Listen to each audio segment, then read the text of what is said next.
There's another matter I'd like to talk to you about, and that's how to actually improve your performance. So all of us are kind of operating on whatever it is we're trying to accomplish at a certain level, right? And sometimes it's taken us quite a long time to get where we want to go. I mean, people have these 5-year plans, and then in year 5 they find out that they still need another 5 years to complete on their 5-year plan. I'm going to share with you some principles that I discovered that will help you get to where you want to go at a much faster rate, okay? And actually these principles, I'm going to give credit to my mentors for this. The book is called The 3 Laws of Performance, and it's written by 2 authors. One of them is Stephen Saffron, and the other is David Logan. David Logan is a former professor at the Harvard Business School, and Stephen Saffron runs a firm called the Vanta Group, and they've been doing this transformational type work throughout the world that I'm going to share with you. I thought I should give them credit for that, okay? So let me share with you then the 3 laws of performance. I think these things will actually make a difference to you who are here present in this room, and you're getting what you want out of life. So the first law of performance is that people perform according to how situations occur to them, okay? Performance is correlated with how a situation occurs to you.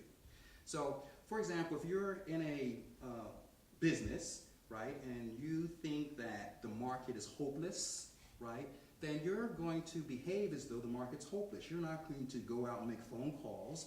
You're certainly not going to spend a lot of your time doing strategic planning, because why bother doing that? It's hopeless, right? So people perform according to how situations occur.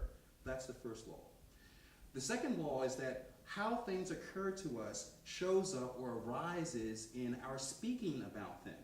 So when we are speaking about my wife, my family, my children, they don't like me, I'm not going to ever learn what I need to know, people around you respond to that in the same way. They look at you, right, and they look at your situation as something that's also hopeless. So you need to, changing your conversation, if you would, about the situation you're in creates new opportunities for that situation to be transformed and for you to be transformed in that situation, right? So that's the second law. The third law of performance is that future-based language transforms how things occur. Now this is the one that I think is really the most powerful aspect of this work. Because when you say, I'm going to go to the United States, say if you're not living in the United States, that puts you in a mode of, well, what am I going through now? Oh, I'm not employed. Well, I guess that means I have to get a job. Or I'm employed, but I'm not making enough money. That means I have to get a better job. Because what you promised to do actually defines, what you promised to do in the future defines what you will do in the present. So those commitments that we make about the future are what transforms the present experience from being, I'm stopped, I can't do anything, to, oh, this is where I am now, this is where I need to go in order to get to where I want to go next. So let me summarize that again for you. I think you'll find this, I found this very powerful in my life, and I hope that you will too. First is, what people behave according to how situations occur to them. Second, conversation, language changes how things occur. Third, future-based language transforms how things occur to us in the present. Instead of seeing something as a breakdown, you see it perhaps as a breakthrough.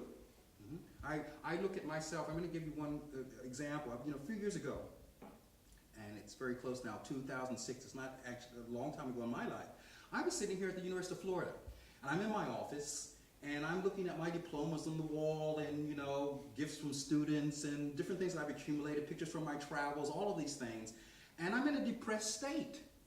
I have everything that people would say constitutes being successful, and I'm miserable. And the reason I was miserable is because the thing that I actually wanted to do in life, I wasn't doing. I was doing something else. It's kind of like being off track. It's like spinning my wheels for nothing. And I was really deeply entrenched in it because I didn't think it could be any different. I'm condemned to this. This is my life. Well, during that process, I remembered something that my mother taught me when I was a young boy. And it was a scripture. And the scripture says, I can do anything through God who strengthens me. And I read that, and I said, wait a minute.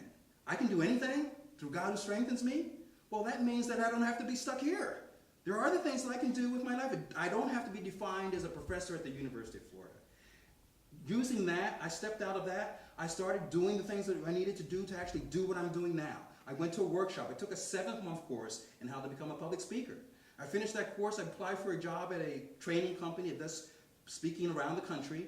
I applied for a job. They accepted me for the job. They started flying me to different cities in the United States.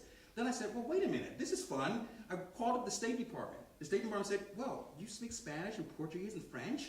Well, we could use you. And so as a result of that, now I do talks in Latin America. Some of you may know I'm leaving for Colombia next week to give a talk for the State Department. So all of what I'm saying to you is simply this.